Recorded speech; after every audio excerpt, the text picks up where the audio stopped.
Good afternoon, everybody. All right, so we've already gotten started on our opponent this week. Reviewing the film, kind of like we talked about after the game the other night. Just saw a lot of culture and execution is what showed up on tape. Really proud of the progress of our team. The fact that there's been such a change in our physicality up front on both sides of the ball, and that everybody really focused on doing their job and not pressing just to go out there and make a play. Sometimes when you do that, you get out of sorts a little bit.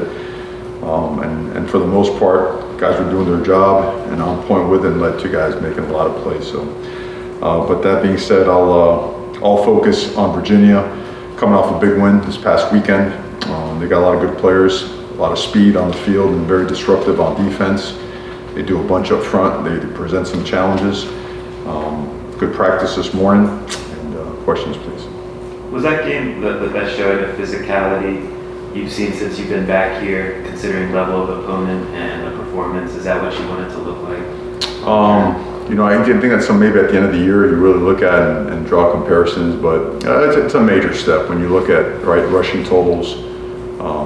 When it's that lopsided, 211, 30. When you look at pressures on the quarterback, I believe we pressured him 18 out of 34.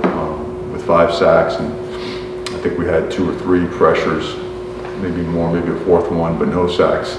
You feel really good about that progress, and we matched up against some really good players. So just a lot of hard work and development. I think style of play came into play also. I think our Tuesday, Wednesday practice sessions also showed up as well. Things that we work on a lot showed up as well. So certainly excited about the progress, and the truth of the matter is there's a lot of improvement to be made, and we attack those things right away on film, without any, no sensitivity, nothing but betterment in mind. It's not an easy situation for a true freshman quarterback to make his first career start against that defense. Your take on how Emory Williams played and how a performance like that can help his development? Oh, I thought he was excellent.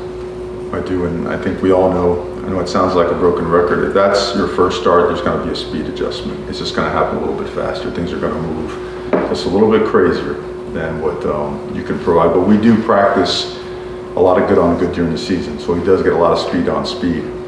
But he went through his progressions extremely well. He articulated the play calls, because we're a huddle operation for the most part. When we didn't huddle, he was able to communicate very well as well. There was no communication issue. He was very decisive. He got some balls batted earlier. I think as a freshman quarterback, sometimes you don't find that throwing lane. And I thought as the game went on, he got really comfortable. I thought he started really settling in and made some big throws. Certainly that third down shot to Colby. That's a big time throw and a big time route, big time catch on the third down in must-have situation. So very pleased with his performance, and I know all his teammates were really excited for him. You saw Tyler's emotion on the sideline, towards him, congratulating him. So really good job by him. And on that note with Tyler, how instrumental was he in a short period of time, just kind of helping Emory be ready for that moment? He was excellent. He's a great mentor. I know Emory really looks up to him. Just helping him learn. Again, it was a new offense for everybody, but just Tyler's experience and football at the college level requires a certain level of understanding, and Tyler has been instrumental in helping Emory along with that. Mario, you said I think at the end of the post-game press conference the other night, Tyler would continue to get evaluated, you'd have more data, the next couple days. What more have you learned about his injury and his status for this coming week? Yeah, he's good to go. That's what I can tell you. I think last week was again caught us off guard. I know on game day, people look out and say, "Whoa, wait a second." But it caught us off guard during the week, and sometimes, he doesn't have anything that's serious, but if it takes a certain turn, it could delay it, and that's really what ended up happening. And we're in a good place right now, and everything was back to normal today's practice. And then is there any kind of updated timeline or status update on the Keem He's obviously been out for a little while now? He's been out for a little while. I can tell you, Nigel will be out probably the rest of the season. Okay, is a little bit more significant. Keem is, I feel like he's close. I feel like maybe not ready to comment completely on him right now. We do have some evaluations today, later today, and then another one later this week. I mean, we're doing a lot of stuff with him, so I think we're close, but we also want to just keep the confidentiality of his situation, and also just not fully having a complete, like, just knowledge of where it's at to make a comment. So. How about Javonte Citizen and his road back? Yeah, he's close. You know, he is, and he's repping Indy. He is due for some work, some teamwork this week. He's doing all the running, all the cuts, all the drills. He's due for some contact this week as well. And you know, we're very careful about that stuff. I mean, his was a very significant injury. There was a lot that went on. And then he had a setback, you know, during his recovery process. He looks great. I mean, he's at that point where you can't tell he had an injury, you know? So now it's a matter of confidence. Now it's a matter of not so much physical, I would say rehabilitation as it is mental, making sure that he feels confident enough and that he can play fast enough to really not subject himself to, you know, any type of injury situation. What can he add skill set wise? Big, powerful guy, you know, and he's a put a foot in the ground and go guy as well. I mean, he's got legitimate speed for a guy his size. He can make you miss. He's got great hands, excellent in protection. He's an every down back. When you watch the tape, how impressed were you by the performance of Shannon Dawson, considering the circumstances he was under with managing on Saturday? No, I think we mentioned it before, Shannon, he did a great job. That's hard. That's hard. I mean, that's a top 10 defense, right? We've had, I think we faced 2 top 10 defenses this year, and both with, you know, with a veteran quarterback and another one with a brand new quarterback in his first start. And, you know, to be able to call it and still put yourself in a situation to win in 2 very different games, very, very different games. And knowing what we had to do to play complementary football against Clemson's offense and whatnot, it's an art, you know, and he did a masterful job of it. You know, I think we gobbled up over 13 minutes in the fourth quarter, 9+ in the third, and the play count at the end ended up just about even, right? 70 and 70. It just goes to show you how important it was to have that type of time of possession and still keep the sticks moving at that point in the game. Did you feel like that possession showed up in overtime? Well, without a doubt, you know, it was a factor in us getting it. You know. So. Mario Henry Parrish, I guess that was the first game he missed. What's his situation? He did good to go. We thought he was ready to play. You know, Tyler was almost ready to play, but it was okay. He hasn't really gotten, you know, enough reps to be there. Henry was starting to get some reps and he was about there, but not enough reps to think that he was going to be in better position to help us win than the other guys that got all the reps. So he's back full go. Mario, with now managing the cap for the rest of the year, and the team having been out, how crucial, how clutch has it been to have Ruben Bain step up and, you know, play the way he's playing? How many freshmen have you seen over your years of coaching who've been able to come in and play at this level so quickly? Yeah, it's you know, he's unique.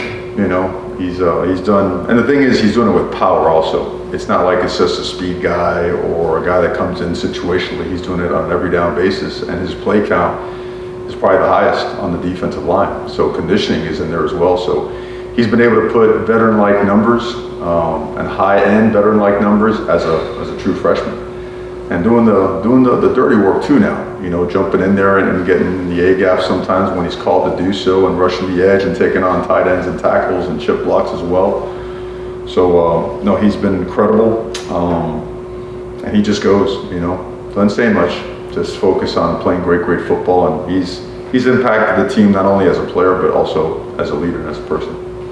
Mario, the overtime situation, I know you had against Virginia the 4 overtimes last year. Does it help at all, you know, to have already gone through that, or how does it help? And what was the process like for you guys? You know, it's game experience is always the most important. Yeah, I mean, you work all those scenarios: 4-minute, 2-minute overtime. I think what comes into play there is, your red zone planning. Obviously, you're playing red zone football, right? And then also your conditioning, what you've done since January all the way up until there. And then again, what are you doing in practice? It's now week 6, 7, 8 for a lot of people. Some 9 that played week 0, I believe. And so what's going to show up during that time, right? Because it's harder to run the ball in the red zone. It's hard to throw the ball, right? Because of the width and space to defend. So do I feel like we have an advantage? I feel like psychologically we're very confident, but credit to them, that's an excellent football team we played, and that is as talented as a team as you'll see. So all in all, just really proud of our guys because whatever we talked about and everything we worked on, it actually showed up, right? We protected the football and we took away the football, and that has been, it's always been as big of a stat line as you can imagine as it relates to winning and losing. Also, as Paulo, Rashard Smith is having a good season. In what ways does he make it difficult for opponents to game plan, and what challenges does he present, and what does he add to your offense and special teams? Well, he does it all. You saw him play some running back, you saw him play slot, he plays outside, he's on every special teams, he's a returner, he's broken some monster kickoff returns as well. He's a punt returner as well. We'll probably use him back there a little bit also. So he can handle a lot. He's like a piece of iron. He just doesn't break. He can just go forever. He's built that way. He's over 200 pounds, but just so natural as a football player. An awesome human being. I'm all over him, and I'm a pain in his neck because I just feel that the sky's the limit for him. It's my obligation to make sure he leaves here absolutely elite. So I'm always on him. I think he appreciates it. Sure, it makes him mad all the time, but he really is an explosive football player. And so he's worked himself in a position where we've created stuff for him, as well as he's part of the natural game plan.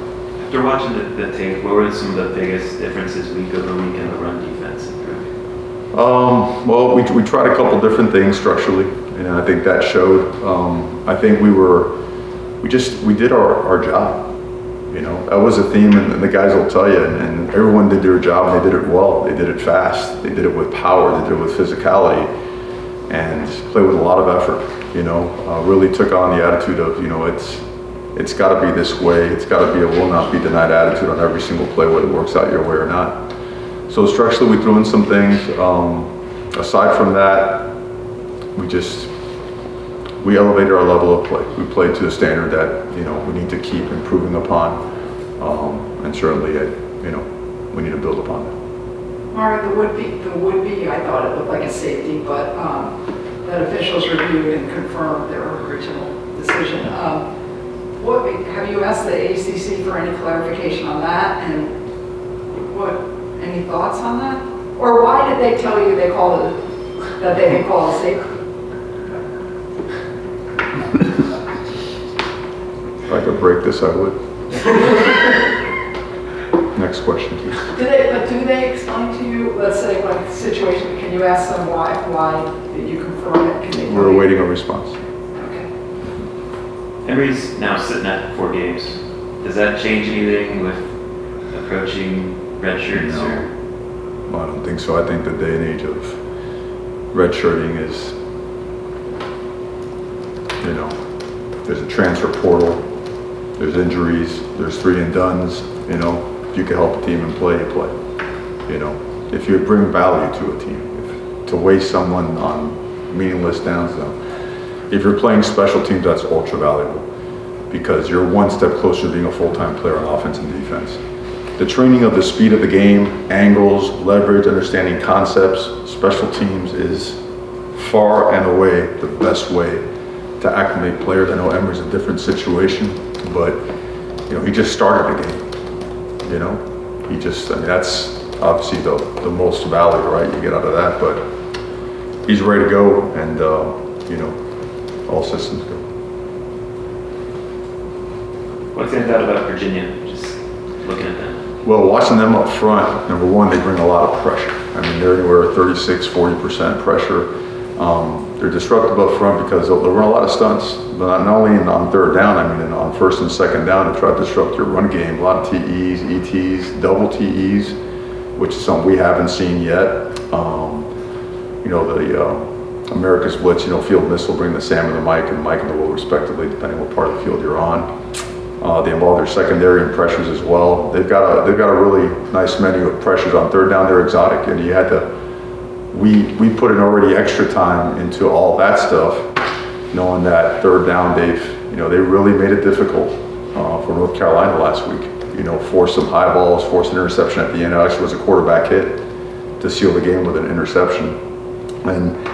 But they're really stout up front. Their linebackers can absolutely roll. They're great tacklers on the back end with a lot of speed. I think their offense, they're just gelling. I mean, they're making explosive plays all over the place. They're hard to cover. They run really hard. They've done a lot of work on their offensive line, you could tell, because just the way they fit their combination blocks, the way they communicate, they're just in sync. And they operate at a very high level this past week. Mario, is there anything to like playing a team who's coming off a big win like that? I'm sure they were not feeling great about themselves entering that game, having only one game before that. Is there anything to playing a team coming off a big win, either in a positive way for them, where they have more confidence, or in a negative potential way, in that they're probably not feeling too full of themselves, but a letdown kind of thing? Is there anything to that? I think for 150 years, everybody's been trying to figure that out. And if you watch college football, you get a different result and a different dynamic, right? Depending on what you watch. And it keeps coming down to what's going on between the ears. What's going on upstairs.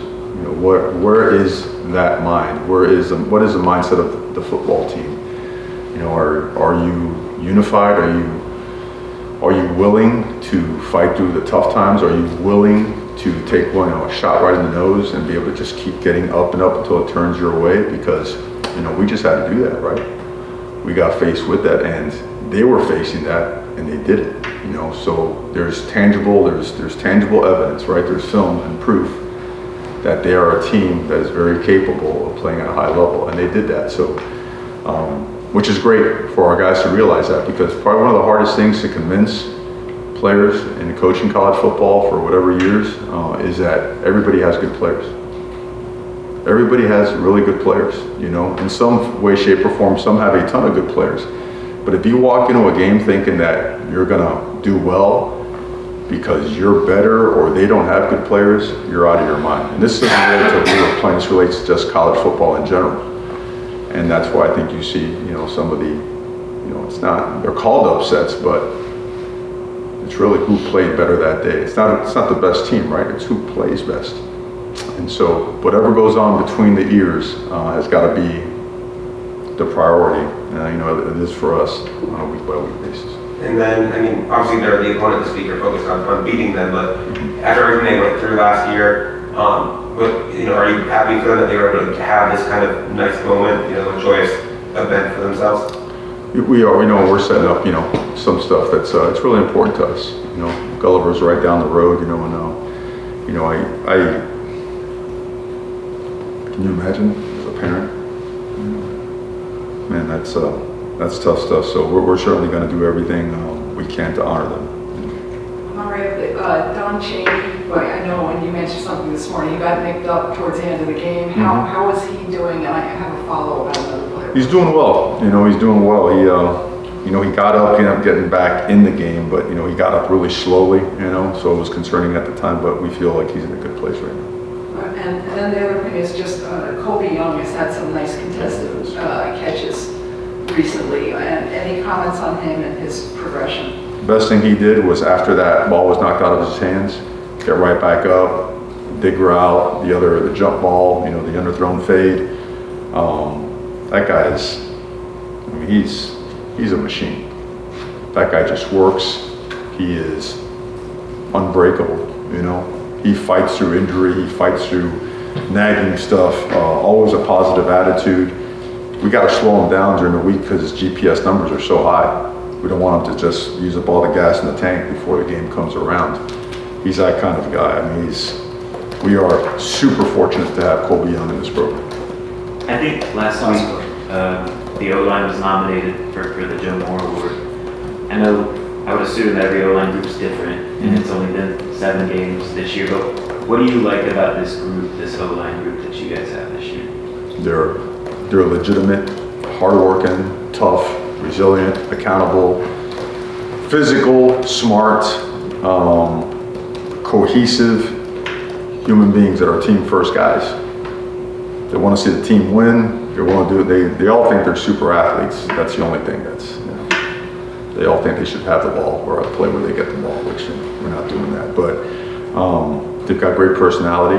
They're natural leaders by what they do and whatever comes out of their mouth by example. Those guys are a lot of fun to be around, and the culture of that room just gets better and better and better. Coach Mirabal, you know, just done an awesome job. Coach Pat was with him earlier. He's now working more with the defense, but Coach Reggie Bain and Ryan Walk, you know, we had brought also from Oregon. Those guys just do an unbelievable job with that group, and they make it fun, man. They make it fun because they go.